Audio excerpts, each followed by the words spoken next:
Also, thank you for your hospitality. It was a great due diligence meeting for several of us from the comptroller's office, and so good exchange of well, I guess I should start this meeting, call this meeting to order. Pause for a moment. All right, do we have Mike Frick here with us today? Yes. And Chad Rainey. Yes. Absent is Nancy Marsh. And we do have one seat that we are working to fill, but we do have a quorum. So we will call this meeting to order. And now may we please have the reading of the live streaming disclaimer. Capital Cities LLC is an investment advisor registered under the Investment Advisors Act of 1940.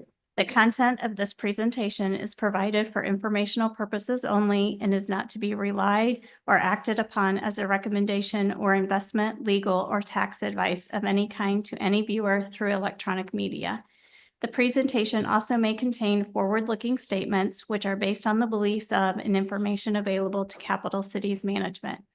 Actual results could differ materially from those expressed in or implied by these forward-looking statements.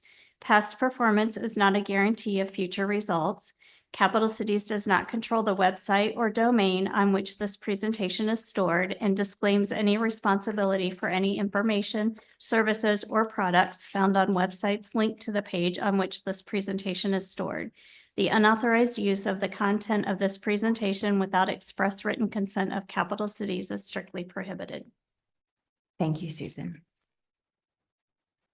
All right, and do we have a motion to approve the February 20th meeting minutes? Move. Thank you, and a And I'll second. second. All in favor, say aye. Aye. Aye, opposed, same sign. All right, with that, I do officially extend our gratitude to Nationwide for the meeting that we had with you all last week, where we went through everything from cybersecurity to the new platform, the app on the phone, which is very user-friendly, to the focus that you put on customer service. So thank you, time well spent. Thank you from my staff, many of whom here in this room joined me for this meeting. So thank you again. Each year, we conduct a financial audit, and here to report the 2024 audited financial statement for year ending December 31st, 2024 is Kevin Kerswick, partner at Crow LLP, to present the findings. Thank you, sir. Thank you. Appreciate the opportunity to be here today. Again, I'm Kevin Kerswick, partner with Crow. We conducted the annual audit of the Hoosier Start Plan, and we have draft deliverables here for the committee's review and approval. I'm going to walk through them at a high level. Please stop me and ask any questions as we go. I'm going to first start with the financial statement packet.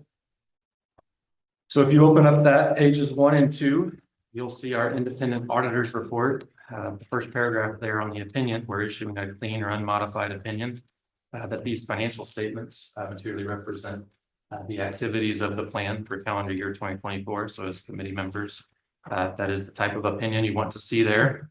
Opinion includes some other language fairly consistent with what you would have seen in the prior year, outlining responsibilities of management for the financial statements, and on page 2, our responsibilities as auditors under accounting standards. The first section of the financial statements is the management's discussion and analysis. These financial statements are single year presentation, but this management's discussion and analysis, or MD&A, has comparative year-over-year information. So it's a great read for someone looking to see changes year-over-year. It outlines some financial highlights on page 3. Overall plan assets exceeded the liabilities by $2.14 billion. Participant contributions increased year-over-year about 8% from the prior year, and employer contributions were up 4% compared to the prior year. Both years, 2023 and 2024, had positive net investment income. Net investment income for 2024 was just under $242 million. You'll see some increases on the additional deposits and withdrawals, disbursements line item. That was a result of some increases in rollover contributions coming in and out of the plan in 24 compared to 2023. But overall, very positive results, positive net income of 237 million as a result of the positive appreciation in the market in 2024. Page 4 has a table 1 for net position, so you can see some of the changes year over year there. And again, total participant directed investments were up 13%.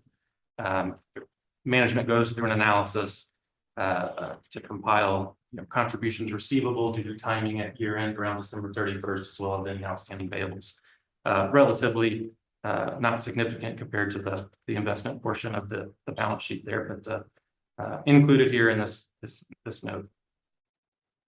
Page 5, table 2 has your changes in net position. So there you can see your changes in contributions, net investment income 2024 compared to 23.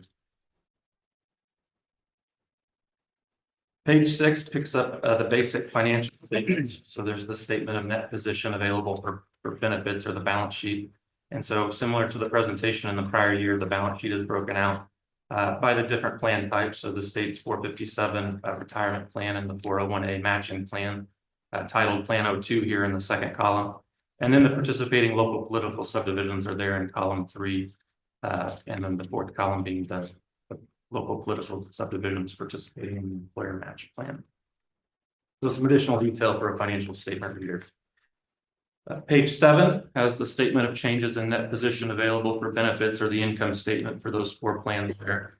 So a little bit more detail broken out here, but similar to the results we just summarized on the MD&A section. Page 8 picks up the notes to the financial statements. There's 4 footnote disclosures here. No changes or new notes this year. Note 1 discloses the description of the plan and provides some background information to a reader. Note 2, which starts on page 10, provides a summary of the significant accounting policies. No changes from the prior year there. Note 3 is a significant note. This will disclose the valuation of investments. So how the various mutual funds, collective trust funds, and then that stable value fund, how they're being measured is disclosed here. And that note continues on to page 13 and 14.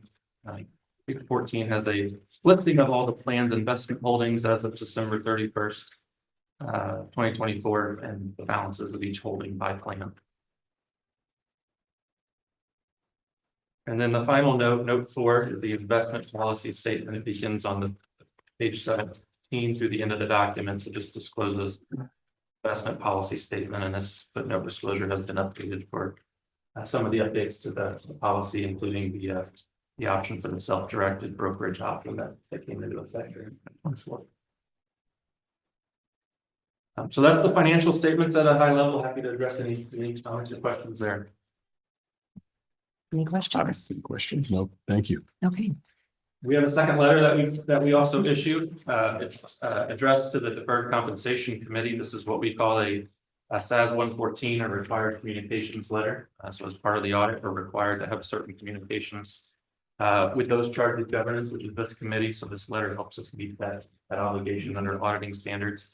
I'll walk through the bullet points here at a high level. It again outlines our responsibilities as auditors to issue an opinion on the financial statements, also to communicate our independence from the plans, so that we have no conflicts of interest that would impair our independence or ability to conduct the audits, third-party auditors.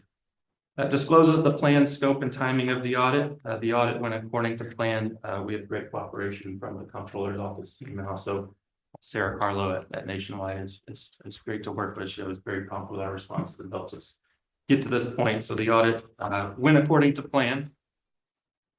On page 2, we're required to disclose if there were any significant changes in accounting policies or any judgments or accounting estimates used in the financial statement. There's a table there on page 22 that discloses the significant accounting estimates. They're all related to the investments, how they're being classified, and then the fair value disclosure is technically an estimate that's disclosed there, but we didn't have any issues with the fair value valuation of any of the holdings during our procedures performed. Page 3, corrected and uncorrected misstatements. We'd be required to disclose to the committee if we had any audit adjustments or adjustments we we posted, or we proposed, but were waived by management for whatever reason, and there were no such items to note there, so. And then the last section of this letter is the other communications. In the tables here, we'd be required to report any of the items highlighted in bold here. On a couple items here would be examples of this would be, if we had any significant difficulties encountered during the audit obtaining information, any disagreements with management on policies or procedures, to be required to bring that to your attention, and there were none. The fourth row from the bottom on page 4, representation the auditors requesting from management. As part of every audit, we ask that management sign a representations letter before we issue our final opinion. It basically states that management's answered all of our questions truthfully and provided all support we've asked for, and that's what the third letter is in here that we ask Lisa to sign on an annual basis before we issue our opinion. So we'll obtain that prior to issuing our final opinion letters. But that is that letter at a high level. Also happy to take any questions there. Any questions? I don't have any. All right, Kevin, we thank you for this work and doing the audit for us and providing the necessary materials. And do I receive your gentleman's recommendation to sign this letter here? Yeah. Recommend you sign it. All right, And I'll move to approve the audited financial statement. thank you very much. And do we have a second? Second the motion. All those in favor say aye. Aye. Aye, opposed, same sign. Thank you. Motion passes. I also want to thank our own accounting and reporting division of the Comptroller's Office who assisted in this effort, as well as Sarah and Nationwide. Thank you. Now we move on to our third-party administrators report. And I have already provided a pretty good update on our visit to you all at Nationwide. So we'll just go ahead and get started and hand it off to you, Michael. Thank you so much. It's a pleasure to be with you all today, and it was a pleasure to host you all last week. So we look forward to doing those more in the future. Give you an opportunity to make sure we really do exist. Yes, you do. So, and with that, I want to turn it over to Kim, who's going to give a short update. Good morning. Thank you for having me. I just wanted to share one big update in my world and for you all as well. And that is that we have hired someone for my position in the Indy Metro and Shelby County areas. Kaylee Moreau is returning to Nationwide. She's officially hired. She had planned to be here this morning. However, she's headlong into studying for an exam that she'll need in order to do the work in the field. So I encouraged her to do that. Hopefully you'll have an opportunity to meet her at the next board meeting. Super. Kaylee is new to the team with Nationwide, but she is not new to the plan. She has previous experience with Hoosier Start. She was actually a state employee as far back as 2013 and became a client of mine. And we recruited her to be an office administrator and then some with the former record keeper. And so she graciously accepted the position and is going to be in the field servicing the Indy Metro clients and the surrounding areas. So she'll be a huge addition to the team and has already made an impact. So wanted to share that. I also, as I shared in our monthly huddle now, we've made some significant inroads with our participants, both locally and at the state level, with some increased participation with our most recent webinars. We've increased the participation by about 400% by my calculations. So we're continuing to look forward to new topics and taking the feedback from not only our field team, but also our participants on some of the things that they'd like to see so that we can continue that work. So thank you very much. Thank you. And we thank you for stepping into this new position of leadership for us in the state. Great job, Kim.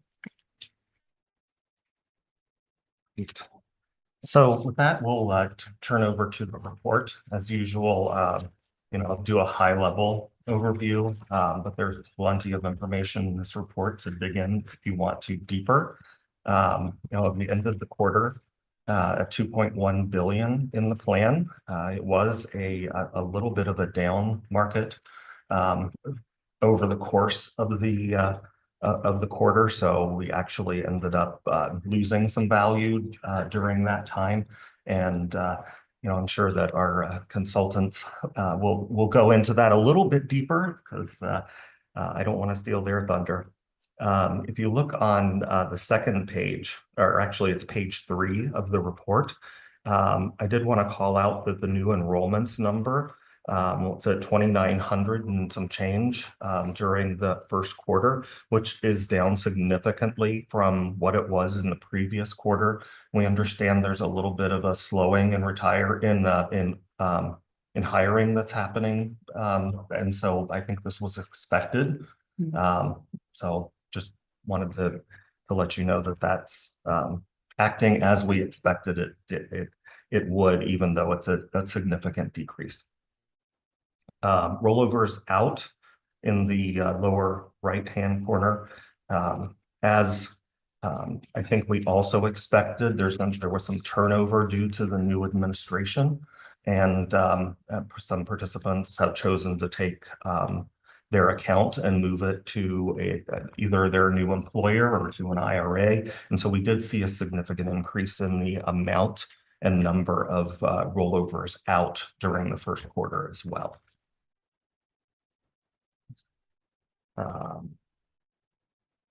Looking at page 5, actually, I'd always kind of like to take a look at the Roth participation, and that continues to increase.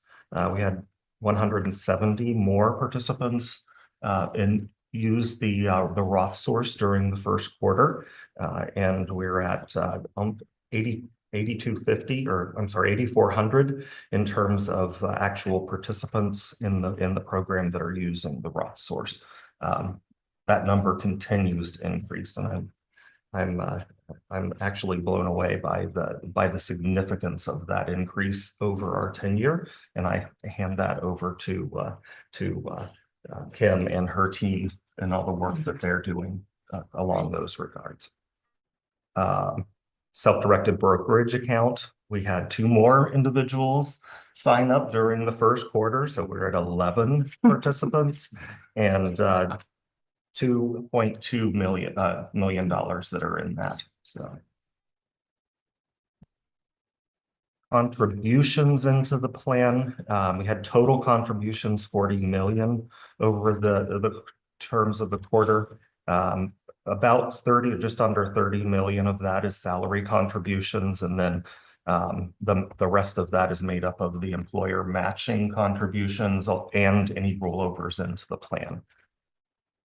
On the next page, on page 7, distributions, I did want to make note that we have 59% of your participants who are taking withdrawals are doing so through our online service. So we're happy to see that. It's just so much more streamlined. If they use the online tool, we don't have to deal with not in good order issues.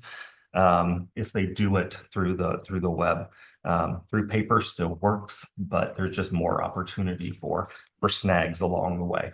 But appreciate your participants engaging with our technology. In-service distributions is another thing that I keep an eye on here. We did see an increase in the amount and the number of in-service distributions during the first quarter compared to the previous quarter, and actually what we've seen in the past. And then unforeseeable emergencies, interestingly, have decreased for the second quarter in a row.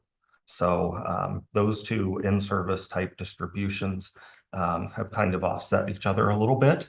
But I was happy to see that the number of unforeseeable emergencies has declined. Now, I will say that's not always unexpected because a lot of participants get their tax refunds during the first quarter. So I typically do see a little bit of a dip in the first quarter.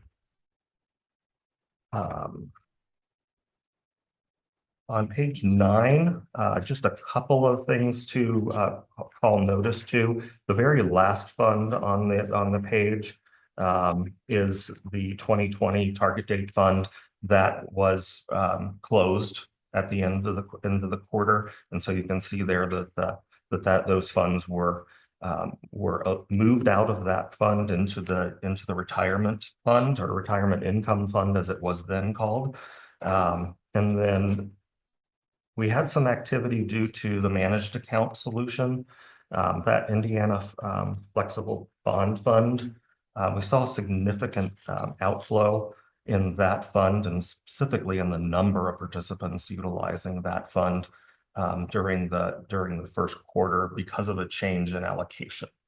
So Wilshire, who's our independent financial expert, decided to move away from that fund to a different fixed income type investment. And so we saw that that position was reduced.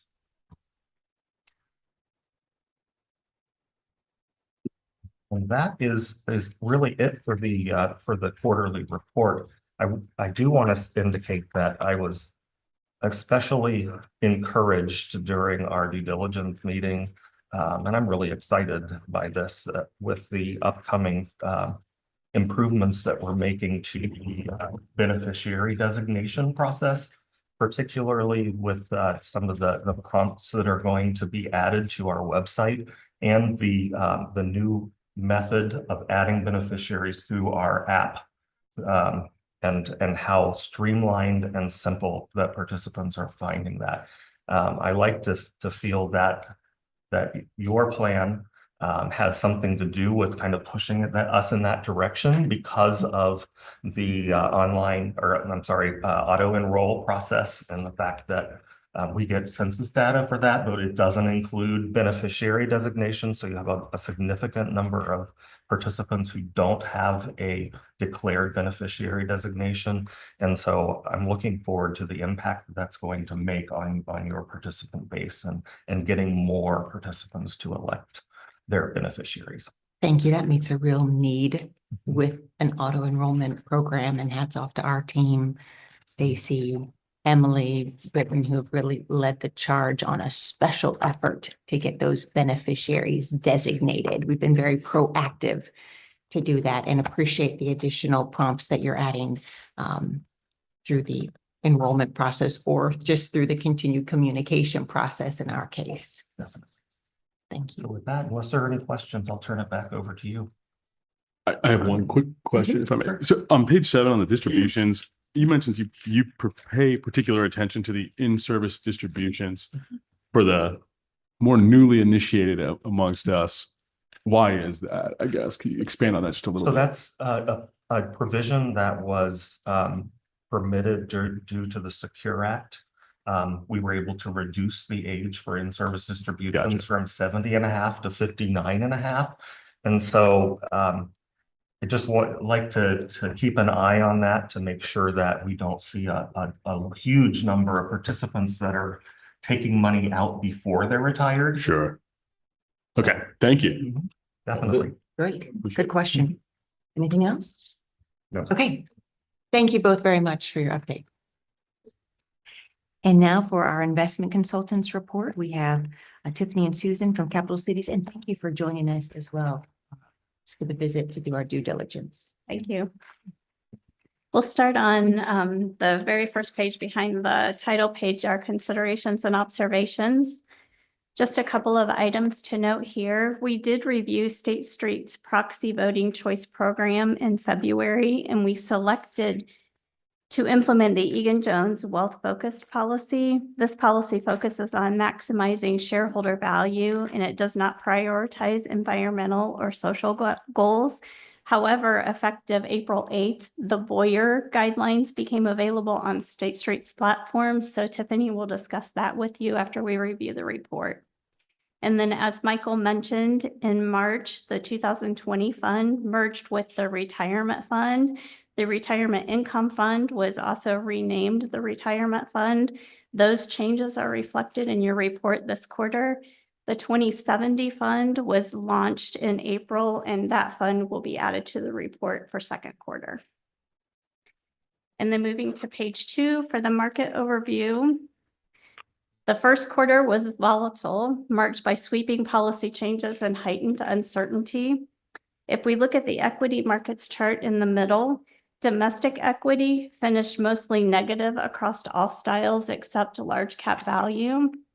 Looking to the left of the chart, the S&P 500 was down 4.3% as we saw a rotation out of mega cap stocks. Your large cap value was our best performing style for domestic, and it was up 2.1%. And this is a reversal of the last 2 calendar years with value outperforming growth. Large cap growth was down 10%.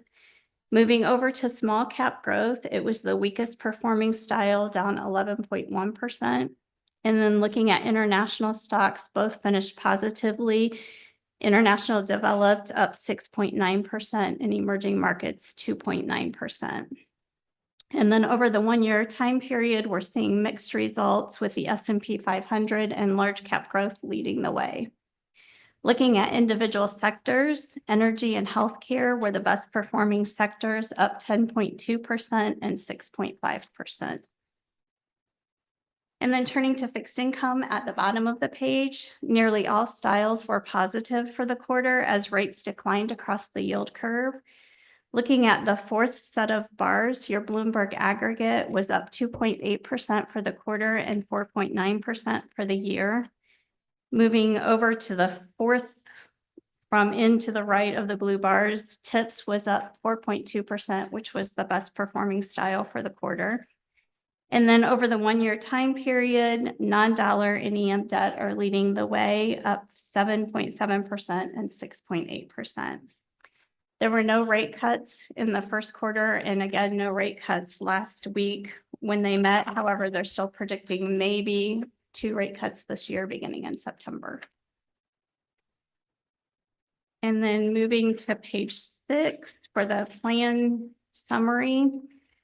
As Michael indicated, we ended the quarter with approximately $2.1 billion in total plan assets. 24% of the plan assets are in the State Street Target Retirement Funds.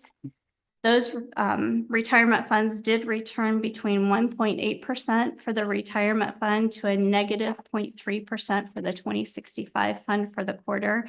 However, we're still seeing positive returns over the year, ranging from 6.8% for the 2025 fund to 5.9% for the 2065 fund. And then 76% of the assets are in the individual options, allowing participants to build their own portfolios.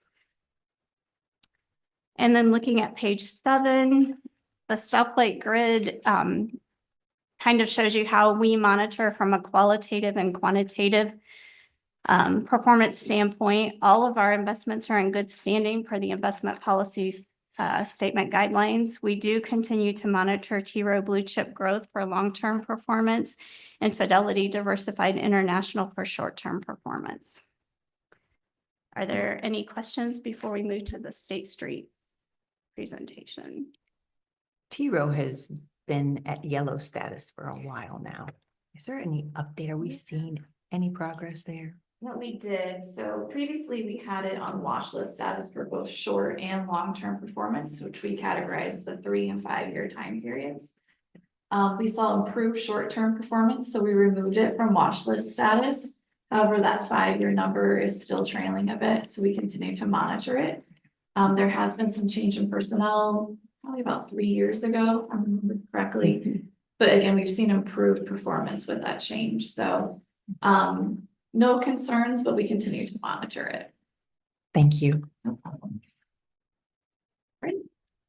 Well, if we turn behind tab 1, we have the State Street Proxy and Voting Choice Program presentation. And on page 2 is our fiduciary calendar. And Chad, for your benefit, in addition to our quarterly performance and evaluation reports, what Susan just covered, we deliver at least one custom project every quarter that's aligned with your fiduciary responsibilities. Okay. So just to level set, in the first quarter, we did an in-depth look at the markets and the outlook. We did a fee analysis in which we evaluated the investment management fees, the record keeper fees, even our fees as part of that analysis. And then we also reviewed the investment policy statement. And then finally, we talked about proxy voting, which we're going to do again today. So you can see in the second quarter, today's focus is on proxy voting again. We also had that successful record keeper on-site visit. Thank you again, Nationwide, for being such great hosts last week. Next quarter, we'll evaluate the investment menu, talk about gaps or overlaps, talk about trends within the industry with regard to our investment menu. And then finally, in the fourth quarter, we'll devote most of the time to Nationwide, as we have done in previous years, where they'll talk about their managed account service, their cybersecurity, all of that with the committee. So with regard to the State Street proxy voting on page 3, just for way of background, the committee has done such an excellent job of evaluating our responsibilities and what we can do with regard to proxy voting. So back in August of last year, we met with Boyer and discussed their policies. And then in November, we met with State Street to talk about what kind of options that we had on their platform with their investor voting choice program, to allow us to have more control over that process and express our preferences with regard to proxy voting. In February, we amended our investment policy statement and placed a lot of dedicated focus on our fiduciary duty. Not only with the design of the investment menu, but also the selection of the investment managers and the ongoing monitoring of them, particularly noting that we're not going to take into consideration non-financial factors when we're evaluating our investment managers and putting them into place. And then also, if you can see on the very right, and I apologize, it's kind of small print, but at that time, we didn't have the Boyer guidelines available. So we implemented the Egan-Jones Wealth Focus Policy. And as Susan mentioned, it's designed for maximizing shareholder value. It does not prioritize environmental or social goals. That was the policy that was available to us that most closely aligned with the preferences that we had heard from the committee. We had that implemented for this proxy voting season, but since our last meeting, the Boyer guidelines have now become available to us on the State Street Investor Voting Choice Program. It's a mouthful every time you say it. You can see that down at the very bottom, number 11. It's for U.S. governmental entities only designed to support traditional shareholder capitalism by opposing ESG initiatives and politicized corporate governance initiatives. So with that, I would like, or making a recommendation to implement the Boyer research guidelines with State Street. And again, that will impact our target date funds, the S&P 500 index fund, and also the Russell small mid cap index fund that we have available to participants within the investment menu. But happy to answer any questions. So that is basically going to replace The Egan-Jones. Egan-Jones Wealth Yes. Focus Policy. Okay. Yep. I'll move to switch to the Boyer Research Policy. Thank you. And a second. I will second the motion. All those in favor say aye. Aye. Aye. Opposed, same sign. Motion carries. Thank you. Thank you for the work that you've done on this. Truly appreciate it. All right. And with that, is there any old business or new business that we need to cover? Ma'am, thank you. Then we will entertain a motion to adjourn this meeting, with the next meeting occurring on Thursday, August the 14th. I will move to adjourn this meeting. Thank you, sir. Second. All those in favor say aye. Aye. Thank you. Meeting adjourned.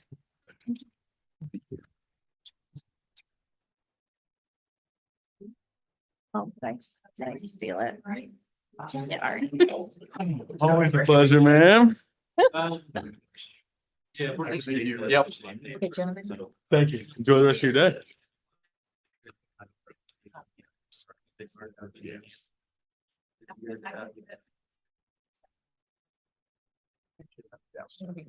Yes. Just great work. Yeah, I think it's good to continually, again, I don't see it. But thank you very much. Have a good work.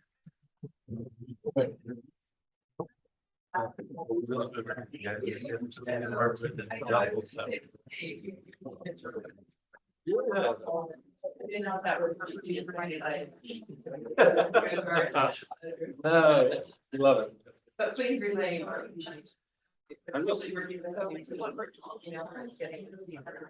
Sure. Yeah. Come on. It's always easier. You know? Always. Thank you very much. No. Yeah, it's fine. Well, Yeah.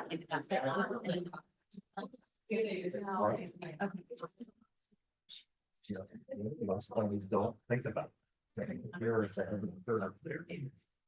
Happy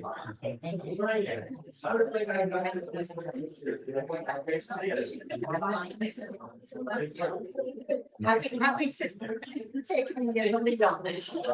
Nice that it's there. All right. Yes. Do I sign over here? I think it was over here. Yeah. All right. The rest of the week and a nice weekend. Thank you. I don't need the wrap. Yes. See you. Thank you again. It's such a great. I finally showed my husband like. Okay, well, I'll find it. Okay, just hide it. Yeah.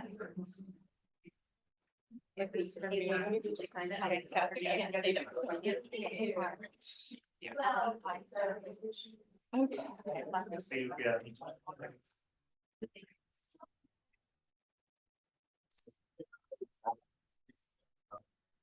Yeah, and it's been such a good process too, like I appreciate you walking through it.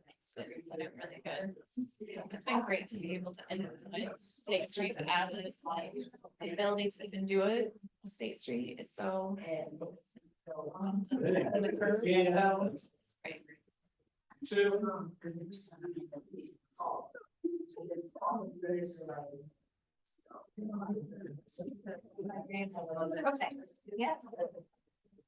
Okay, yeah. Yes.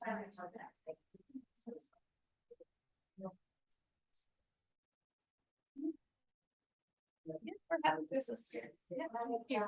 How are you doing? It's good to see you. Thank you very much. Appreciate your all's work.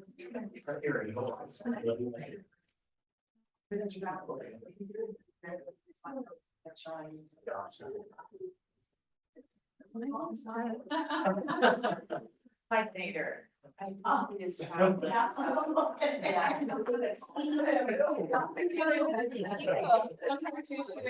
Looking up anything else with that. I think we're do some media surrounding it.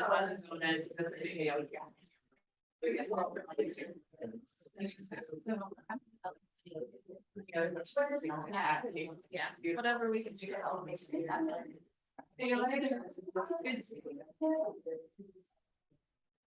Good luck making it back. Thank you.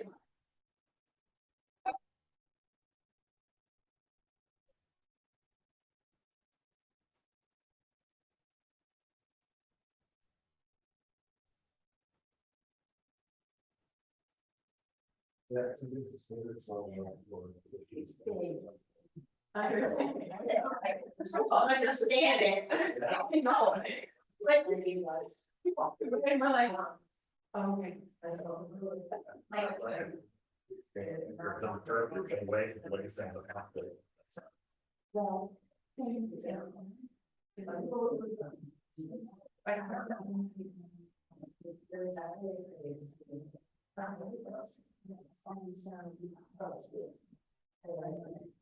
They were listening carefully.